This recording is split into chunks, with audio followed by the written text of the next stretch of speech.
کہ نماز بھی یعنی ابو الغیاث بیٹھ گیا اور اپنے بائیں سائڈ میں محمد ابن جعفر تبری کو بٹھا دیا. اب منظر دیکھو، دینار کی تھیلی آ گئی، فرمایا اپنے اپنے دامن پھیلاؤ، ایک ایک دینار ہم سب کے دامن میں ڈالیں گے. 10 لوگ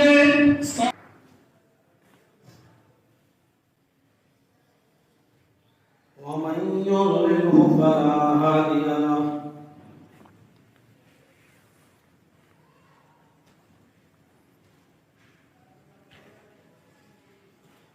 واشهد ان لا اله الا الله وحده لا شريك له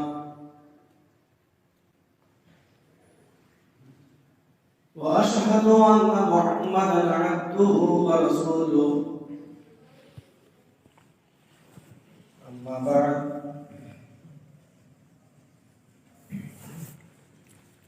فإن خير الحديث كتاب الله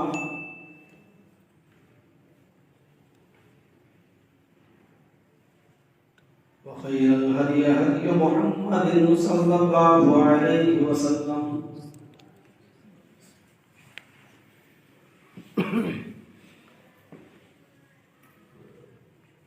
وشر الأمور محدثاتها وكل محدثة بدعة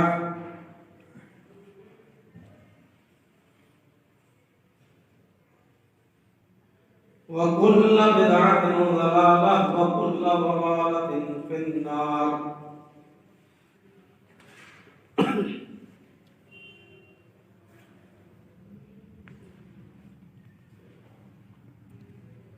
أعوذ بالله من الشيطان الرجيم.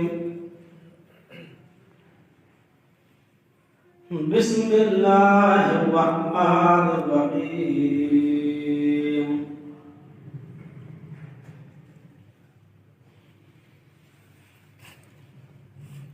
يا أيها الذين آمنوا اتقوا الله ولتنظر نفس ما قدمت لغد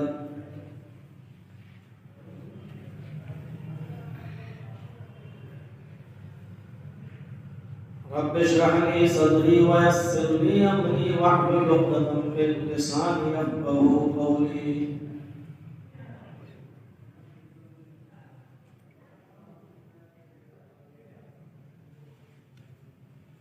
حاضرین جامع مسجد مدعو،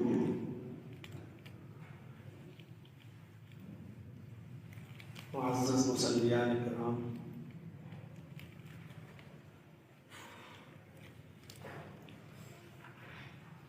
اطراف و اکناف سے آئے ہوئے معزز سامعین کرام،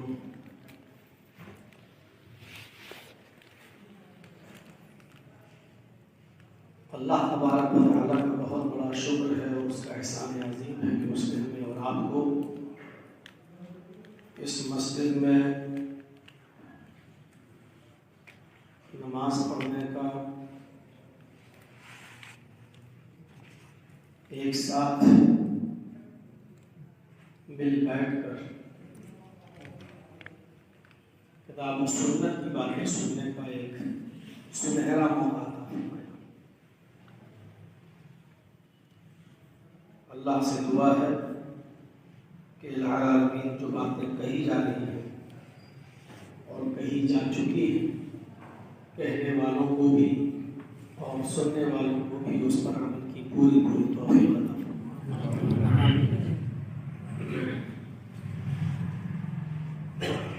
انسانی زندگی کے دو چیزیں بڑی اہمیت رکھتی ہیں. ایک ایمان اور دوسری چیز تقویٰ، پرہیزگاری. بلکہ یوں کہا جائے تو غلط نہیں ہوگا، ایک چیز دوسری چیز کے لیے لازم و ملزوم ہے. اگر کسی شخص کے اندر ایمان ہے لیکن تقویٰ نہیں ہے تو اس کا ایمان بیکار ہے۔ کسی کے اندر تقویٰ تو ہے لیکن اس کی زندگی ایمان سے خالی ہے تو وہ بھی بیکار ہے۔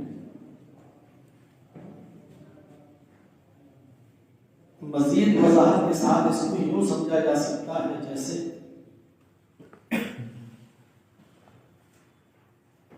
ایک موبائل کے لیے سم کارڈ کا ہونا ضروری ہے، اور سم کارڈ کے لیے موبائل کا ہونا ضروری ہے۔ آپ کے پاس اگر موبائل ہے لیکن سم نہیں ہے تو وہ آپ کے کسی کام کا نہیں، اور آپ کے پاس سم ہے، اس میں ہزاروں لاکھوں روپے کا بیلنس بھی موجود ہے، لیکن اس سم کو یوز کرنے کے لیے موبائل نہیں تو وہ سم بھی بیکار ہے۔ بالکل یہی کنڈیشن ایمان اور تقوی کے ساتھ جڑی ہوئی ہے۔ اس لیے اللہ تبارک و تعالیٰ نے قرآن کریم کے اندر بہت سی ایسی جگہیں ہیں، بہت سے ایسے مقامات ہیں جہاں ایمان اور تقوی کو ایک ساتھ جوڑا ہے۔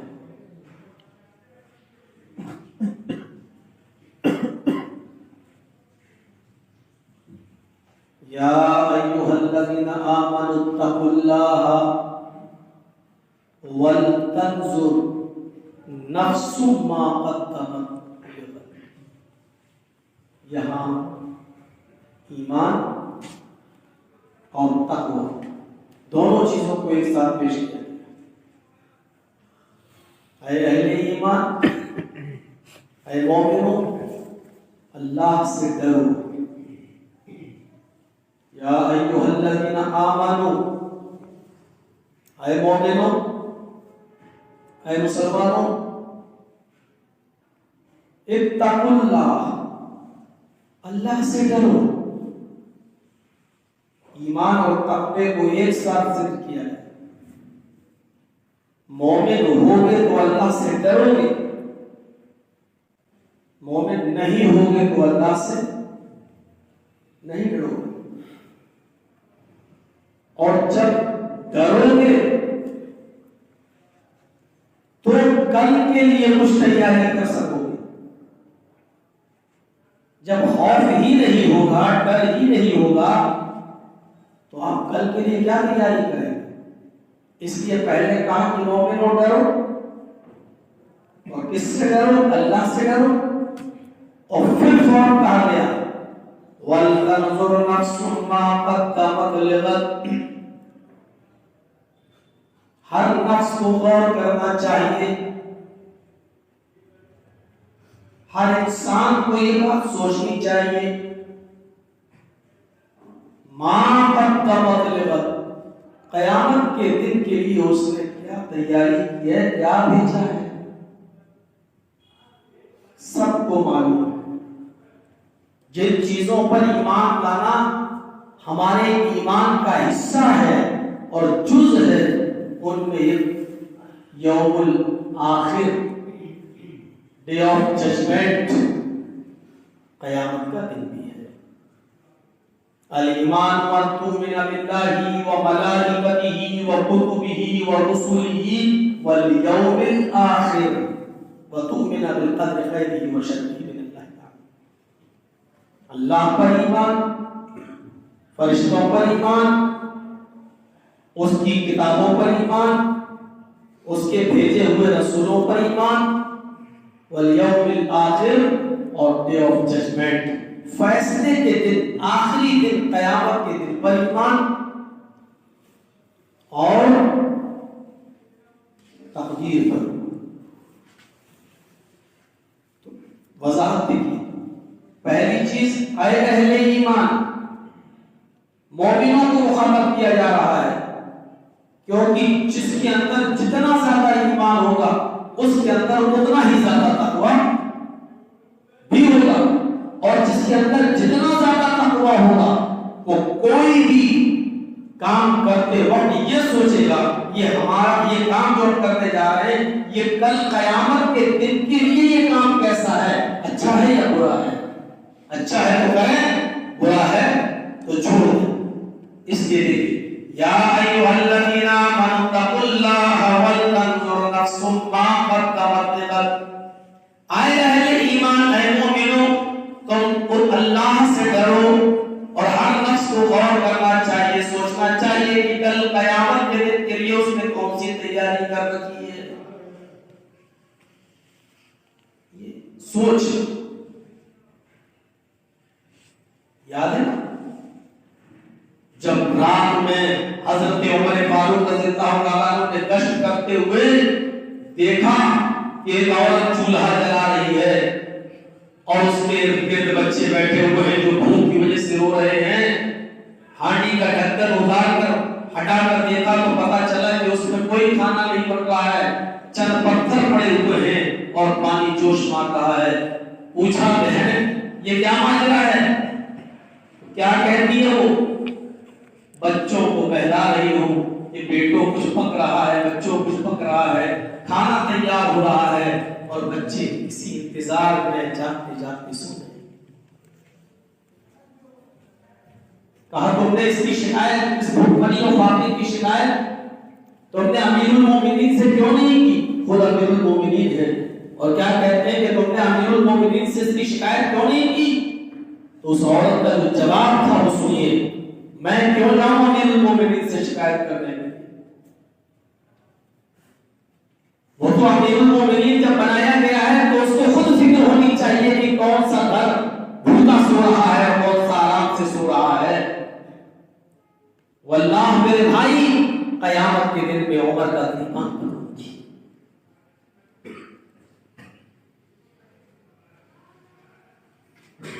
لوگ تنتر کی، جمہوریت کی، بولنے کی جو آزادی اسلام نے دی ہے، اپنے خلاف بھی بولنے کی جو آزادی اسلام نے دی، وہ کہیں نہیں ملے گی، یہ آواز تھی۔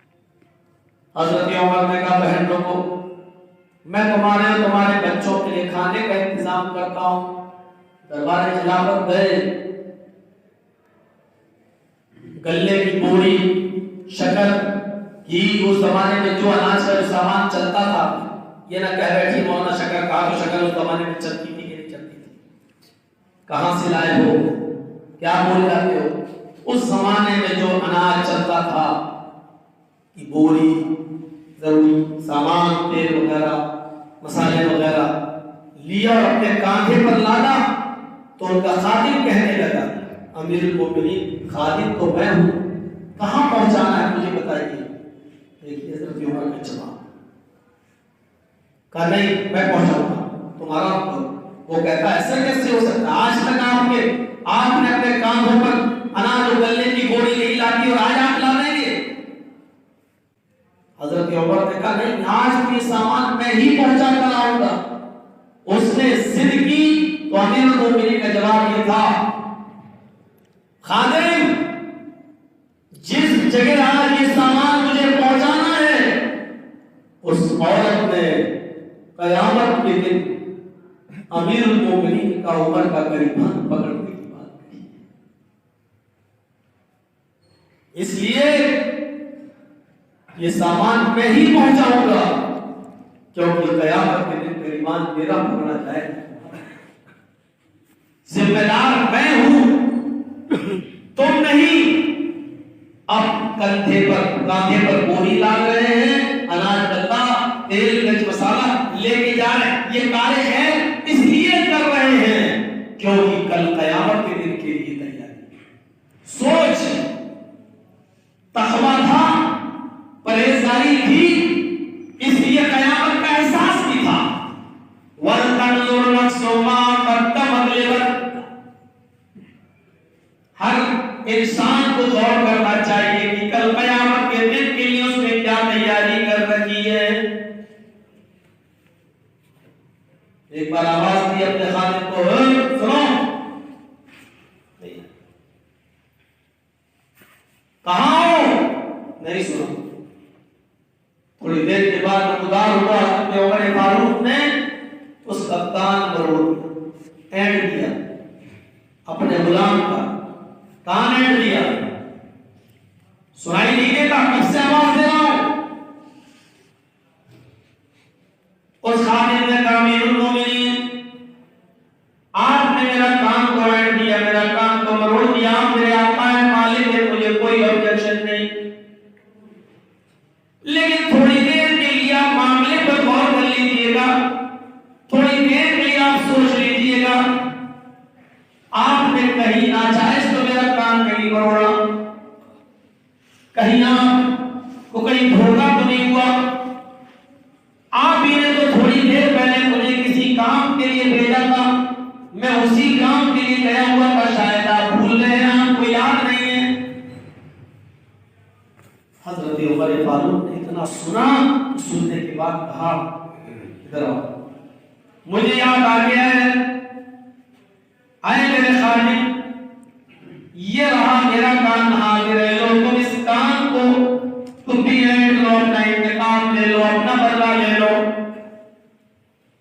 خادم نے جواب دیا میں بدلہ لینے کے لیے آپ کو نہیں بولا، صرف احساس دلانا چاہتا تھا کہ آپ ہی نے مجھے کسی کام کے لیے بھیجا اور آپ ہی یہ کہہ رہے ہیں اور آپ ہی نے میرا کام کروڑ دیا۔ فرمایا امیر المومنین میں غلطی انسان سے ہوتی ہے، میں اپنی غلطی کا اعتراف کرتا ہوں، لیکن تمہیں انتقام دے رہا ہوں، تم اپنا کام کروڑ لو میرا۔ کہا نہیں، آپ کو احساس ہو گیا، میں نے معاف کر دیا۔ حضرت عمر فاروق کہہ رہے ہیں تو مجھے اس وقت اس لیے معاف کر رہے ہو کیونکہ میں تمہارا آقا ہوں، تم میرے غلام ہو۔ آئے میرے خادم، ایسا نہ ہو کہ کل قیامت کے دن تم ہمارے اس کام کے مروڑنے کا حساب و کتاب، اس کام کے ہیرنے کا حساب و کتاب کل تم قیامت کے اللہ کے سامنے پیش کر دو، اللہ کے عدالت میں پیش کر دو، جہاں ایک ایک نیکی کا انسان محتاج ہوگا۔ نہیں، مجھے تمہاری معافی نہیں چاہیے، اسی دنیا میں حساب کتاب برابر کر لو، کل قیامت کے دن میں تمہیں کوئی نیکی نہیں دے سکتا، نہیں، اپنا انتقام لو۔ بہت اصرار کے بعد اس غلام نے حضرت عمر فاروق کا کان پکڑا تو اس نے ہلکے سے ایٹا۔ حضرت عمر فاروق فرماتے ہیں خادم، مجھے احساس ہے، مجھے معلوم ہے کہ میں نے تمہارا کان کتنی زور سے موڑا، تم ایٹتے رہو، جب مجھے محسوس ہو جائے گا کہ ہاں اتنی تیز میں نے تمہارا کان ایٹا ہوگا، تب میں تم سے کہوں گا چھوڑ دو۔ اس پورے واقعے کو سامنے رکھنے کا صرف مقصد یہ ہے کہ حضرت عمر اپنا کان اگر اعتبار ہے اپنے خادم سے تو اس کے پیچھے وہی چیز، وہی ایمان کا فرما ہے، وہی تقویٰ، وَلْتَنْظُرْ نَفْسٌ مَا قَدَّمَتْ لِغَدٍ۔ ہر انسان کو سوچنا چاہیے کہ کل اس نے قیامت کے دن کے لیے کون سی تیاری کی ہے۔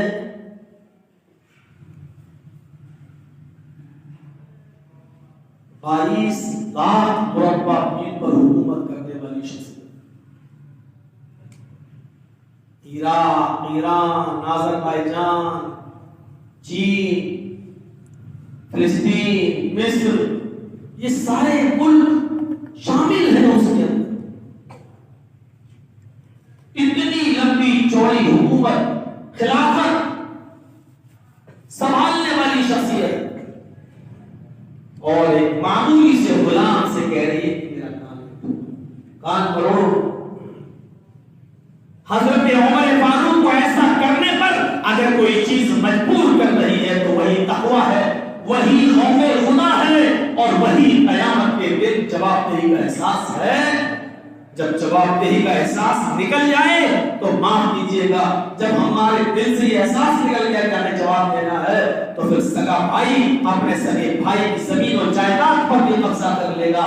ایک باپ بھی پیر کمر پر لٹکائے ہوئے ہیں لیکن وہ بھی اپنے 4 اور 5 بیٹوں کے ساتھ انصاف نہیں کر پائے گا، اور صاف کہے گا میرا بڑا بیٹا اس نے میری دیکھ ریکھ زیادہ کی ہے، زیادہ حصہ اس کو، تم فلاں کی زمین تم، فلاں تم، کیونکہ جب احساس نکل جائے قیامت کے دن جواب دے گا تو پھر دنیا کے اندر نہ عدل قائم رہے گا، نہ انصاف باقی رہے گا، نہ تقویٰ باقی رہے گا، نہ ایمان باقی رہے گا۔ اس لیے اس آیت کے اندر تینوں چیزوں کو جوڑ دیا۔ اے اہل ایمان، اگر تم مومن ہو تو اللہ سے ڈرو. جب تم اللہ سے ڈرو گے تو پھر قیامت کے دن کا احساس اپنے اندر پیدا کرو گے. اس لیے پھر سے اس آیت کو اپنے ذہن میں بٹھائیے.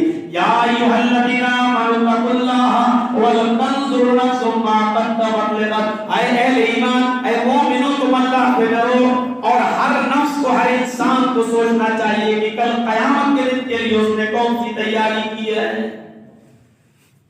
اس احساس کو اپنے ساتھ. آئیے اس تقوی کے تعلق سے قرآن کی دوسری آیت آپ کے سامنے پیش کریں.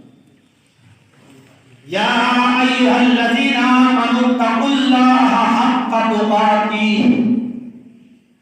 ولا تموتن الا وانتم مسلمون واعتصموا بحبل اللہ جميعا ولا تفرقوا واذكروا نعمة اللہ علیکم اذ کنتم اعداء فألف بین قلوبکم فاصبحتم بنعمتہ اخوانا. اے مومنو، اللہ سے ڈرو. یہاں یہ کہا جا رہا ہے اللہ سے ڈرو، لیکن کس طرح ڈرو؟ ڈرنے کی کیفیت بتائی جا رہی ہے. بہت سی چیزوں سے انسان ڈرتا ہے. سانپ سے ڈرتا ہے، بچھو سے ڈرتا ہے، خطرناک جانوروں سے ڈرتا ہے، شیر سے ڈرتا ہے،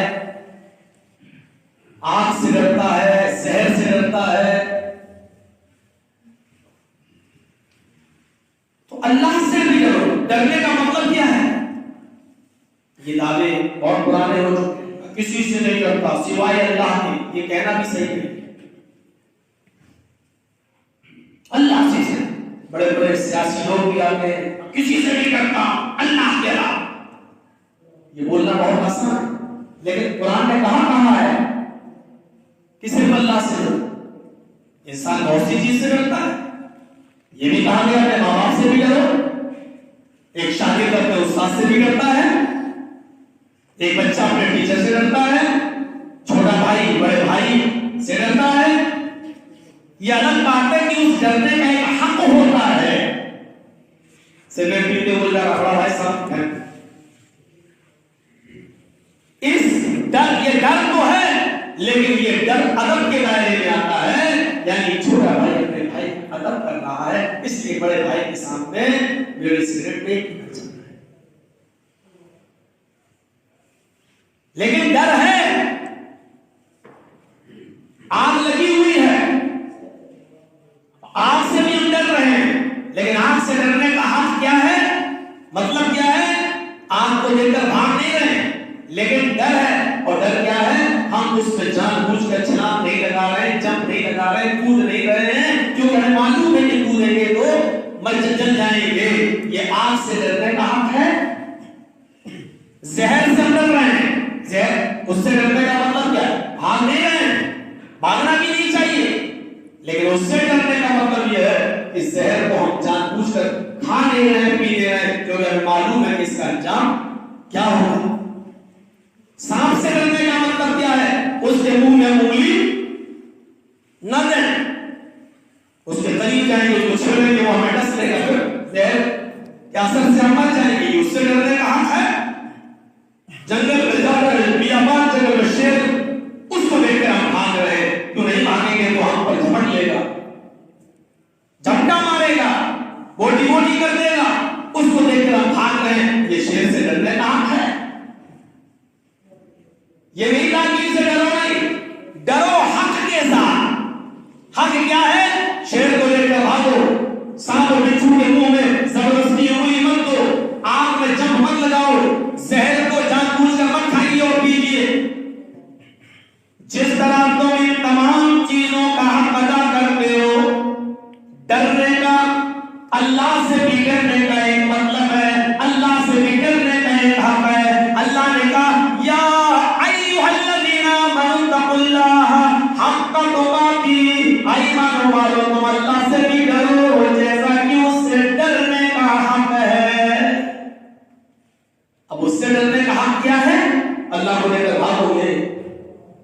اس سے ڈرنے کا حق کیا ہے؟ جن کاموں کے کرنے کا اس نے حکم دیا ہے وہ کام ہم کریں، اور جن کاموں کے کرنے سے روکا ہے ان سے ہم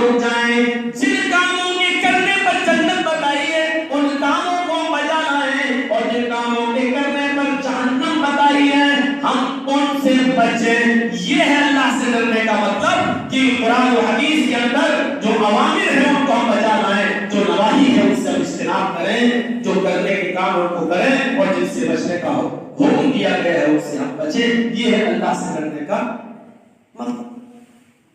اور سب سے اچھی تشریح تو حضرت عمر فاروق رضی اللہ تعالیٰ عنہ نے کی تھی, بلکہ حضرت عمر ابن کعب رضی اللہ تعالیٰ عنہ نے کی تھی. ایک بار حضرت عمر فاروق رضی اللہ تعالیٰ عنہ نے عمر ابن کعب سے کہا, یہ قرآن میں بار بار جو آیا ہے اللہ سے ڈرو ڈرو تقویٰ تقویٰ, یہ تقویٰ کیا ہے؟ اے عمر یہ تقویٰ کیا ہے؟ تو حضرت عمر ابن کعب نے بڑی اچھی تعریف کی ہے. امیر المومنین حضرت عمر سے کہا, اے عمر کبھی تم بیابان اور کانٹے دار جنگل میں گئے ہو؟ کہاں؟ کانٹوں دار جھاڑیوں سے گزرے ہو؟ ہاں.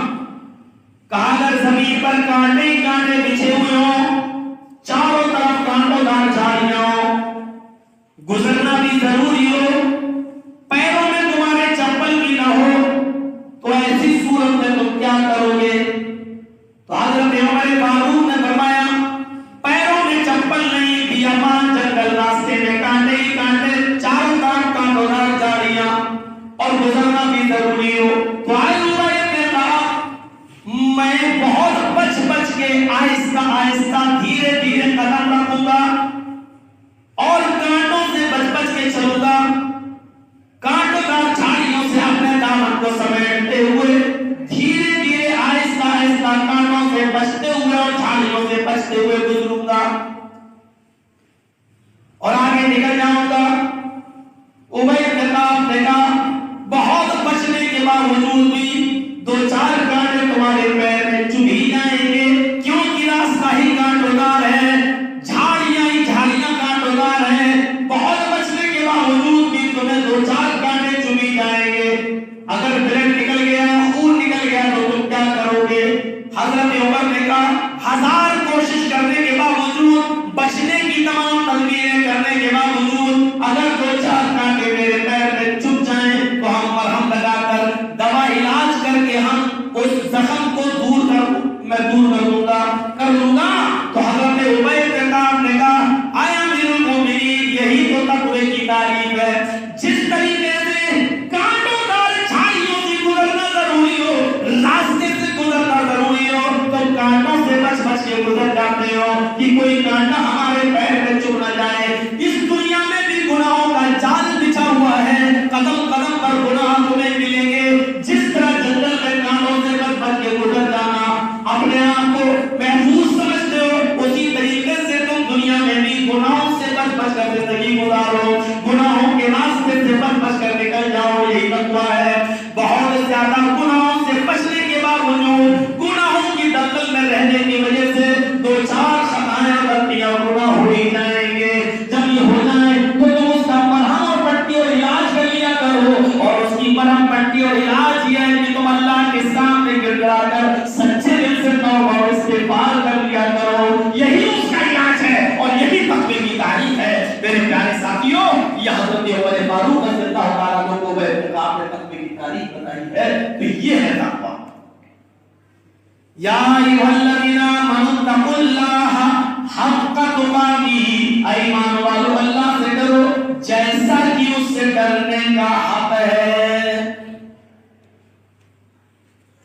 انسان یہ تصور کرے کہ ہم جو گناہ کر رہے ہیں, میرے باپ نہیں دیکھ رہے, میری ماں نہیں دیکھ رہی, میرے رشتے دار نہیں دیکھ رہے, میرے بھائی نہیں دیکھ رہے, میری قوم نہیں دیکھ رہی, میرا قبیلہ نہیں, لیکن اس کو یہ تصور ہونا چاہیے کہ ایک آنکھ ہے جو میں دیکھ رہی ہے, اللہ رب العالمین کی ذات ہے جو ہر وقت نظر رکھے ہوئے. بالکل یہ سمجھو جیسے آپ ٹرین پر بیٹھے ہوئے ہوں اور سفر کر رہے ہوں, آپ کی برتھ لوور نیچے والی برتھ ہے, رات کے اندھیرے میں آپ اٹھتے ہیں, پیشاب کرنے کے لیے جاتے ہیں, وہاں سے آئے, دیکھا ٹرین اسپیڈ میں چل رہی ہے, اور جیسے آپ لیٹنے کے لیے اپنی نیچے والی برتھ پہ چلے, آپ کی نظر مڈل برتھ پر لیٹے ہوئے ایک آدمی پر پڑتی ہے. اس کی جیب سے 2000 کے نوٹ کی ایک گڈی نکل رہی ہے, باہر کی طرف گر رہی ہے اور وہ سویا ہوا ہے. آپ کے دل میں خیال آتا ہے پورا کوٹ سو رہا ہے، چلو یہ نکل رہی ہے پہنچے، اچانک آپ نے ہاتھ بڑھایا، بڑھانے سے پہلے دائیں بائیں کوچ کی طرف دیکھ رہے، کوئی دیکھ تو نہیں رہا ہے، ٹرین اپنی اسپیڈ پر ہے، آپ مطمئن ہو گئے نہیں سب سو رہے ہیں، کوئی نہیں دیکھ رہا ہے، آپ نے ہاتھ بڑھا دیا، بس اس کو کھینچنا ہی ہے، آدھی سے زیادہ تو گڈی نکل چکی ہے روڈ کی، جیسے ہی آپ نے اس کو کھینچنے کے لیے ہاتھ بڑھایا، آپ نے ابھی روڈ پر ہاتھ رکھا کیا کہ دل میں احساس پیدا ہوا کہ پھر دیکھیں، اچانک آپ کی نظر مڈل پر کی اوپر کی ایک اور پر جس کو اپر پر بولتے ہیں اس پر پڑی، آپ کی نظر اپر پر لیتے ہوئے ساتھ کی پر پڑی، کیا دیکھتے ہیں کہ اوپر فرق پر جو آدمی لیٹا ہوا ہے آپ کی اس حرکت کو دیکھ رہا ہے، ایمانداری کے ساتھ بتائیے کہ اس وقت آپ کی کیفیت کیا ہوگی؟ آپ کا ہاتھ نوٹ کی گڈی کے اوپر کھینچنا چاہتے ہیں، اچانک آپ کی نظر اوپر پر لیٹے ہوئے آدمی پر پڑی، وہ آپ کی حرکت دیکھ رہا ہے، دو ہی آپشن ہے، یا تو آپ اس کو یہ کہیں کہ بھائی صاحب میں چور نہیں ہوں، اس کی نوٹ کی گڈی گر رہی تھی، میں اس کو واپس جیب کے اندر ڈال رہا تھا، یا دوسرا آپشن یہ ہے کہ آپ اس کو یہ منائیں بھائی میرے کو تیرا مت کوئی نہیں جانتا اس لیے آدھا تیرا ہے آدھا میرا ہے، پھر یہ پتا نہیں کہ اوپر والا آدمی آپ کی اس بات کو مانے گا بھی یا نہیں مانے گا، کہیں وہ تقوی والا نہ ہو متقی و پرہیزگار نہ ہو، لا محالہ آپ یہی کہیں گے کہ صاحب میں چوری نہیں کر رہا تھا، جیب کے اندر پیسہ ہی ڈال رہا تھا، یا پھر تیسرا ایک اور آپشن یہ ہے کہ نہ اوپر والے سے آپ معافی مانگیں، نہ اس کو بتائیں، گڈی آپ نکالیں اور لے کر بھاگیں اور چلتی ہوئی ٹرین سے کودنے کا رسک مول لیں جو آپ لے نہیں سکتے کیونکہ آپ کی جان کو خطرہ ہے، آپ اس گڈی کو اندر ہی کر دیں گے اور اوپر والے آدمی سے کہیں گے بھائی صاحب میں تو اندر کر رہا تھا، چوری کا کوئی ارادہ نہیں تھا، جب اوپر والا برف پر لیٹا ہوا آدمی آپ کی حرکت کو دیکھتا ہے تو آپ معمولی سا کام ایک چوری نہیں کر پاتے ہیں، یہی گناہ کے وقت ہر چھوٹے بڑے گناہ کے وقت اگر انسان کے تصور اس کے دل میں جان چاہے کہ دنیا کی کوئی نگاہ دیکھ رہی ہو یا نہیں لیکن میرا رب مجھے دیکھ رہا ہے، وہ میری اس حرکت پر نظر رکھے ہوئے ہے اور مجھے حساب و کتاب دینا ہوگا، اللہ رب العالمین کے دربار میں مجھے حاضر ہونا ہوگا، تو معاف کیجیے گا یہ تصور اگر آپ کے دل کے اندر آ گیا تو پھر آپ کو گناہ نہیں کر سکتے، آپ کو اس گناہ سے دور رہیں گے، اس لیے کہا گیا ہم کا تقاتی ایمان والوں اللہ تبارک و تعالیٰ سے ڈرو جیسا کہ اس سے ڈرنے کا حق ہے، یہ ہے اس سے ڈرنے کا حق، اور آگے ایک مشورہ کیا گیا بلکہ حکم دیا گیا ہے وَلَا تَمُوتُنَّ إِلَّا وَأَنْتُمْ مُسْلِمُونَ، اے اہل ایمان جب تمہارے پاس موت آئے تو تم پورے کے پورے مسلمان رہنا، مت مرو مگر مسلمان ہو کر، یعنی جب موت کا فرشتہ تمہارے پاس آئے تو تمہیں پورا کا پورا مسلمان پائے، اب اس طرف جائیں گے تو پوری راہ ختم ہوگی، پورا کا پورا مسلمان کون ہے اور پورا کا پورا مسلمان کس کو کہتے ہیں؟ قرآن کریم میں یہی کہا کہ ادخلوا فی السلم کافہ، پورے کے پورے اسلام کے اندر داخل ہو جاؤ، پورے کے پورے مسلمان ہو جاؤ، ولا تموتن الا وانتم مسلمون، مت مرو مگر مسلمان ہو کر، موت نہیں آنی چاہیے تمہیں لیکن آئے تو پورے کے پورے تمہیں اسلام کے اندر داخل، تقویٰ ہوگا اللہ سے ڈرو گے تو پورے کے پورے مسلم رہو گے، پھر کہا گیا جب مسلمان رہو گے پورے کے پورے اسلام کے اندر داخل ہوگے تو تمہارے درمیان نہ اتفاقیاں نہیں ہوگی، تمہارے درمیان فرقے نہیں ہوں گے، کیونکہ اگر تم پورے کے پورے مسلمان رہو گے تو تمہاری بنیاد بھی ایک ہی چیز ہوگی، اور وہ چیز کیا ہے؟ وَاعْتَصِمُوا بِحَبْلِ اللَّهِ جَمِيعًا وَلَا تَفَرَّقُوا، تم سب مل کر اللہ کی رسی کو یعنی قرآن کو مضبوط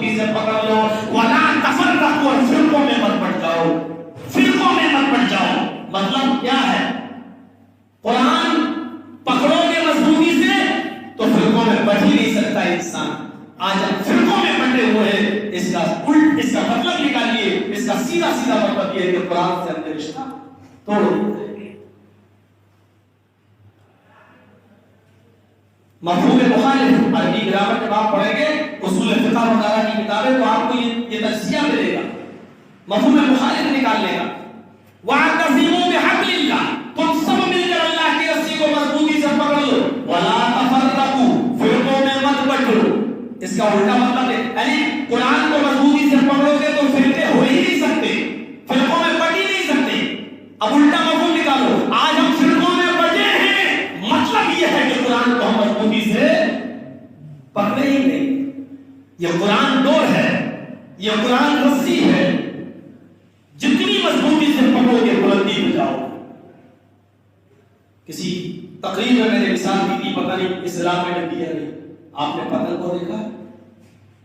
پتنگ اڑانے والا جب پتنگ اڑاتا ہے تو پتنگ اونچی جاتی ہے اور اس وقت تک وہ بلندی پر جاتی ہے جب تک وہ اپنے ڈور سے، اپنے ماتھے سے، اپنے دھاگے سے بندھی ہوئی ہے۔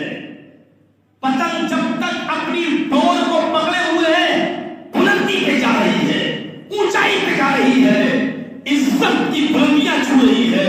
لیکن آپ نے کبھی دیکھا ہوگا جب دوسری پتنگ اڑانے والا اپنے دھاگے سے آپ کی پتنگ کے دھاگے کے کنیکشن کو کاٹ دیتا ہے، اور جب ڈور کٹ جاتی ہے اور جب ڈور پتنگ دھاگے سے، مانے سے اپنا رشتہ، دھاگے سے اپنا رشتہ جب منقطع کر لیتی ہے تو پھر پتنگ بلندی پر نہیں جاتی ہے۔ آپ نے دیکھا ہوگا اس پتنگ کا انجام کیا ہوتا ہے، ہچکولے کھاتے ہوئے، جمپنگ کھاتے ہوئے، ہلتی ہوئی، دلتی ہوئی، ادھر ادھر ہچکولے کھاتے ہوئے پھر وہ زمین کی اوپر آتی ہے، کیونکہ اس نے اپنی بنیاد کو، اس نے اپنی جڑ کو، اس نے اپنی ڈور کو چھوڑ دیا ہے۔ اب بلندی اس کا مقدر نہیں، پستی، ذلت اس کا مقدر بن چکی ہے، اور جب پتنگ اپنے اس بنیاد کو، اس رشتے کو توڑ دیتی ہے تو پھر وہ زمین پر آتی ہے، اور زمین پر آنے کے بعد پھر اس کا انجام کیا ہوتا ہے آپ کو معلوم ہے؟ محلے میں پڑے ہوئے چتراواش لڑکے اس پتنگ کے اوپر ٹوٹ پڑتے ہیں اور چھینا چھٹی میں اس کے ٹکڑے ٹکڑے کر دیتے ہیں، پتنگ کو پھاڑ دیتے ہیں۔ یہی حالت آج ہماری ہے۔ جب تک اس قرآن کی ڈور کو، قرآن کو ہم مضبوطی سے پکڑیں گے، بلندی پر جائیں گے، عروج پر جائیں گے، دنیا کی کوئی طاقت ہمیں ذلیل نہیں کر سکتی ہے۔ لیکن ہم نے اس قرآن سے رشتے کو توڑا، اور جب قرآن سے رشتہ توڑا تو مقدر عزت ہماری مقدر نہیں ہو سکتی ہے، ذلت، مسکنت اور بدنامی اور پریشانی ہمارا مقدر ہے۔ زمین پر جیسے پتنگ کے ٹکڑے ہو جاتے ہیں، ایسی دنیا کی ساری قومیں آج ہمارا مذاق اڑا رہی ہے، آج ہمیں لوٹ رہی ہے، آج ہمارا بیجا استعمال کر رہی ہے۔ کائنات کی کسی دور میں مسلمان اتنا ذلیل نہیں تھا جتنا اس دور میں ذلیل ہے۔ پوری دنیا میں ہمارے مسلمان ملکوں کے اندر بھی مسلمانوں کو عزت نہیں مل رہی ہے۔ ضربت علیہم الذلۃ والمسکنہ، آج سے زیادہ، اس دور سے زیادہ مسلمان کبھی ذلیل نہیں ہوا، کبھی رسوا نہیں ہوا، اور اس کا مین ریزن ہے قرآن سے ہم نے اپنے رشتے کو توڑا۔ جو اسپیڈ کے ساتھ ترقی کرنے کے لیے قوم پیدا ہوئی تھی، آج وہ پیچھے۔ آپ کو معلوم ہے ہرن کا نام، ہرن تو جانتی ہیں؟ ہرن کتنی تیز دوڑتی ہے؟ جنرل نالج یہ کہتی ہے کہ ہرن 1 گھنٹے میں 70 سے 75 کلومیٹر فی گھنٹہ رفتار طے کرتی ہے۔ وہ دوڑتی کتنی تیز؟ 1 گھنٹے میں 70 سے 75 کلومیٹر 1 گھنٹے میں وہ دوڑ لگاتی ہے۔ اگر نہ روکے تو 70 سے 75 کلومیٹر 1 گھنٹے میں دوڑے۔ اس کے برعکس آپ شیر کی اسپیڈ معلوم ہے آپ کو؟ شیر کی اسپیڈ 55 سے لے کر 60 کے بیچ میں ہے، یعنی شیر کتنی تیز دوڑتا ہے؟ 1 گھنٹے میں 55 سے لے کر 60 کلومیٹر تک صرف 1 گھنٹے میں۔ ہرن 70 سے 75، تو صحیح رفتار کون ہوا؟ ہرن۔ آپ نے دیکھا ہوگا ہرن 1 گھنٹے میں 70 سے 75 کلومیٹر دوڑ رہی ہے، شیر 1 گھنٹے میں صرف 55 سے 60 کلومیٹر دوڑتا ہے، لیکن شیر کی اسپیڈ ہرن کی اسپیڈ سے کم ہے۔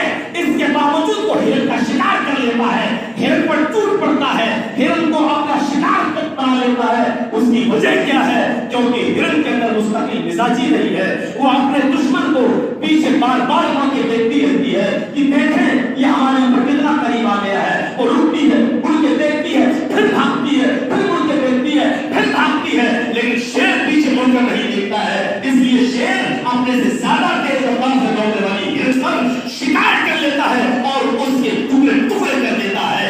یہ مسلم قوم سریع رفتار تھی, تیزی کے ساتھ ترقی کرنے کے لیے پیدا ہوئی تھی. یہ دوسروں کے سامنے بھیک مانگنے کے لیے پیدا نہیں ہوئی تھی, بلکہ بادشاہت اور خلافت کے لیے یہ قوم پیدا ہوئی تھی. لیکن اس کے پیچھے مڑ کے دیکھنا شروع کر دیا. ہمارے لیے یہ بہتر, ہمارے لیے وہ بہتر, ہمارے لیے یہ اچھا, ہمارے لیے وہ اچھا. اور جب سے اس سے پیچھے مڑ کر دیکھنا شروع کیا, دنیا کی ساری قومیں جو پست رفتار تھی اس تیز رفتار سواری پر, اس تیز رفتار قوم پر حملہ آور ہو گئی ہے. اور آج یہ مسلم قوم کہیں بھی نہیں رہی, نہ ادھر کے رہے نہ ادھر کے ہوئے. میرے بھائیوں, یہی حال جیسے کہتے ہیں گھوڑی کا گدھا, نہ گھر کا نہ گھاٹ کا. میرے بھائیوں, آج تصور کیجئے کسی اسٹیٹ کی حکومت, کسی اسٹیٹ کی سرکار صرف اس لیے بن جاتی ہے کہ وہاں یہ چرچے ہونے لگتے ہیں کہ فلاں آدمی کی وجہ سے یہاں فلاں پارٹی آ گئی, فلاں قوم آ گئی, فلاں چیز آ گئی, فلاں چیز آ گئی. جہاں ہمارے چرچے جب اس نوعیت کے ہونے لگے تو اس سے زیادہ ہم مسلمانوں کے لیے چلو بھٹمانی میں ڈوب مرنے کے علاوہ کوئی مقام نہیں رہ جاتا ہے. میرے پیارے ساتھیوں, یہ ہمیں اور آپ کو سب کو سوچنے کی ضرورت ہے. کہہ دیا میں نے بہت کچھ, اب اس سے زیادہ نہیں کہوں گا. حالات آپ دیکھ ہی رہے ہیں. تقریر یہاں کرتا ہوں کہ سٹاوا ہو جاتا ہے. یقیناً تقریر میری ختم ہوتی ہوئی ابھی صبح نہیں ہوتی کہ ڈاوا کہلائی والا کہتا ہے کہ آپ کے یہ تقریر فلاں جگہ کی. یہ صورت ہے. یا ایھا الذین آمنوا اتقوا اللہ حق تقاته ولا تموتن الا وانتم مسلمون. اے ایمان والو, اے مسلمانوں, تم اللہ تعالیٰ سے ڈرو جیسا کہ اس سے ڈرتے کہا ہے. ولا تموتن الا وانتم مسلمون, اور نہ مرو مگر مسلمان ہو کر. واعتصموا بحبل اللہ جميعا, تم سب مل کر اللہ کی رسی کو مضبوطی سے پکڑ لو. ولا تفرقوا, اور آپس میں فرقے مت ہو جاؤ, آپس میں ٹولی میں مت بٹ جاؤ. واذكروا نعمت اللہ علیکم اذ کنتم اعداء فألف بین قلوبکم فاصبحتم بنعمتہ اخوانا. اور اللہ کی اس نعمت کو یاد کرو جو اس نے تم پر برسائی ہے, جو اس نے تم پر کی ہے. وہ نعمت کیا ہے؟ اذ کنتم اعداء, کہ تم آپس میں ایک دوسرے کے دشمن تھے. زمانے جاہلیت میں اسلام آنے سے پہلے, قرآن کے نزول سے پہلے ہم ایک دوسرے کے دشمن تھے. ایک روٹی باڈی کی وجہ سے ایک دوسرے کا پڑھ کر کیا کرتے تھے, ایک دوسرے کے تم دشمن تھے. فَأَلَّفَ بَيْنَ قُلُوبِكُمْ, تو اللہ تعالیٰ نے تمہارے دلوں میں الفت ڈال دی, اسلام نازل کر دی یا قرآن اتار کر. فَأَصْبَحْتُمْ بِنِعْمَتِهِ, تو اللہ کی اس نعمت سے یعنی اسلام کے نزول سے یا قرآن کے نزول سے یا محمد رسول اللہ صلی اللہ علیہ وسلم جیسی نعمت کی وجہ سے, نبی اکرم کے اس احسان, اس نعمت کی وجہ سے تم آپس میں بھائی ہو گئے. فَأَصْبَحْتُمْ بِنِعْمَتِهِ إِخْوَانًا, اللہ نے تمہیں بھائی بنا دیا. تو یہاں پر بھی تقویٰ کہا گیا, یا ایھا الذین آمنوا اتقوا اللہ, اللہ سے ڈرنے کا جیسا حق. ایمان ہوگا تو ڈر ہوگا, اور نہیں ہوگا تو کل میں نے کہا تھا تقریر میں, کیا مسلمان بھی اپنے آپ کو کہتے رہیں گے اور ایک چوری نہیں کرتے رہیں؟ پھر بھی دنیا کے فلم اسٹار امیتابھ بچن تک کا پیسہ مار لیا, پنجاب کے منتری تک کا پیسہ مار لیا گیا. ایمان بھی ہوگا, مومن بھی, مسلمان بھی اپنے آپ کو کہنا ہوگے اور یہ بھی کرتے رہو گے تو معاف کیجیے گا, اسلام کے اندر یہ چیز نہیں چلتی کہ راضی رہے رحمان بھی اور خوش رہے شیطان بھی. کہ دونوں ایک جگہ نہیں جمع ہو سکتے، ہو ہی نہیں سکتا یہ۔ ایمان ہوگا تقویٰ ہوگا، تقویٰ کسی کے اندر ہوگا تو ایمان ہوگا، اور جس کے اندر جتنا تقویٰ ہوگا اس کو اتنی ہی بزرگی۔ ان اکرمکم عند اللہ اتقاکم، نہ کالے کو گورے پر کوئی فوقیت، نہ گورے کو کالے پر، نہ امیر کو غریب پر، نہ غریب کو امیر پر، تم میں کوئی بڑا نہیں کوئی چھوٹا نہیں، لا فضل لعربی علی عجمی ولا عجمی علی عربی، عرب کے رہنے والے کو عجم کے رہنے والے پر کوئی درجہ نہیں، اور عجم کے رہنے والے کو عرب کے رہنے والے پر کوئی درجہ نہیں، کسی کالے کو گورے پر اور کسی گورے کو کالے پر کوئی فوقیت نہیں۔ اللہ کی نظر میں بڑا وہ ہے، دیکھیے اللہ کی نظر میں باعزت وہ ہے، اللہ کی نظر میں بڑا وہ ہے، ان اکرمکم، اللہ کی نظر میں سب سے زیادہ مکرم وہ ہے،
تمہارے سردار نہیں ہے، تمہارے سردار حضرت بلال ہے۔ یہ عزت، یہ بزرگی ان کو تقوی کی بنیاد پر ملی تھی، پرہیزگاری کی بنیاد پر ملی تھی۔ اس لیے کوئی چھوٹا نہیں، کوئی بڑا نہیں، ہوں گے انصاری ہم، ہوں گے خالد، ہوں گے تر، کوئی دنیا میں اپنا فضل، اپنا اعتراف کرایا جا سکتا ہے، اپنے آپ کو اونچی کاشت اور بیک ورڈ کہا جا سکتا ہے، لیکن اللہ کی نظر میں کوئی اونچا اور نیچا نہیں ہے۔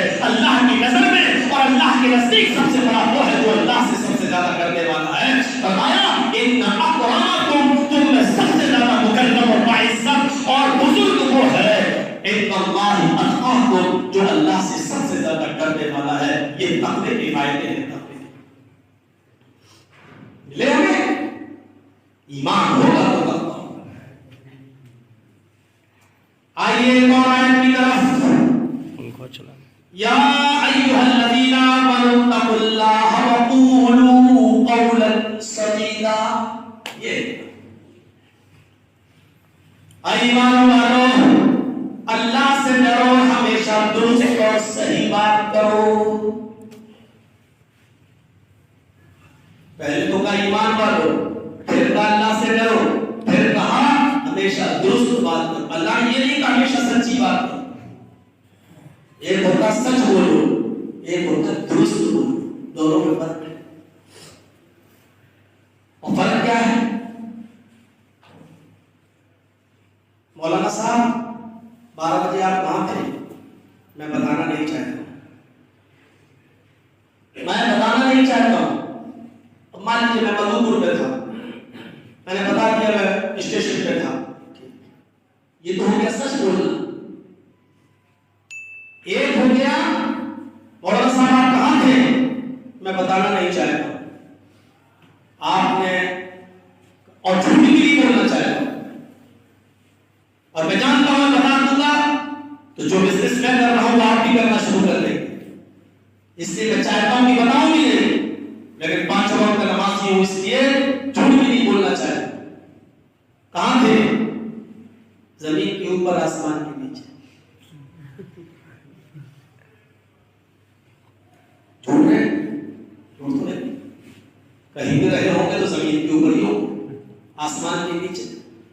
جیسے مولانا صاحب کو کوئی پولیس پکڑنے کے لیے آئی، انہیں کو پکڑنا تھی، وہ جانتی نہیں تھی کہ ہمیں نہیں کو پکڑتے ہیں، پوچھنے لگی فلاں کو جانتے ہو؟ انہیں سے پوچھ رہی، اور وہ جھوٹ بولتے نہیں تھے، 2 قدم ہٹ گئے، کہتے کیا پوچھا؟ کہ فلاں کو جانتے ہو؟ کہ ابھی تو جانتے ہیں۔ 2 قدم ہٹ گئے وہ، کیا پوچھ رہا؟ کہ فلاں کو جانتے ہو؟ ہاں جانتا ہوں، ابھی تو جانتے ہیں۔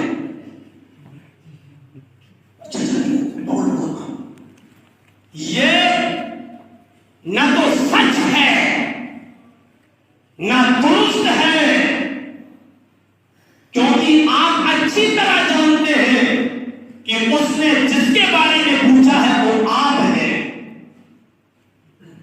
ججی صاحب نے کہہ دیا زمین کے اوپر، آسمان کے نیچے، لیکن ججی صاحب جانتے ہیں کہ اس نے زمین کے اوپر اور آسمان کے نیچے کے بارے میں نہیں جاننا چاہ رہا ہے، وہ ہم سے اس جگہ کے بارے میں جاننا چاہ رہا ہے۔ ججی صاحب کا درست جواب یہ ہونا چاہیے کہ میں جہاں پر بھی تھا ٹھیک تھا، میں آپ کو بتانا نہیں چاہتا ہوں یہ درست ہے؟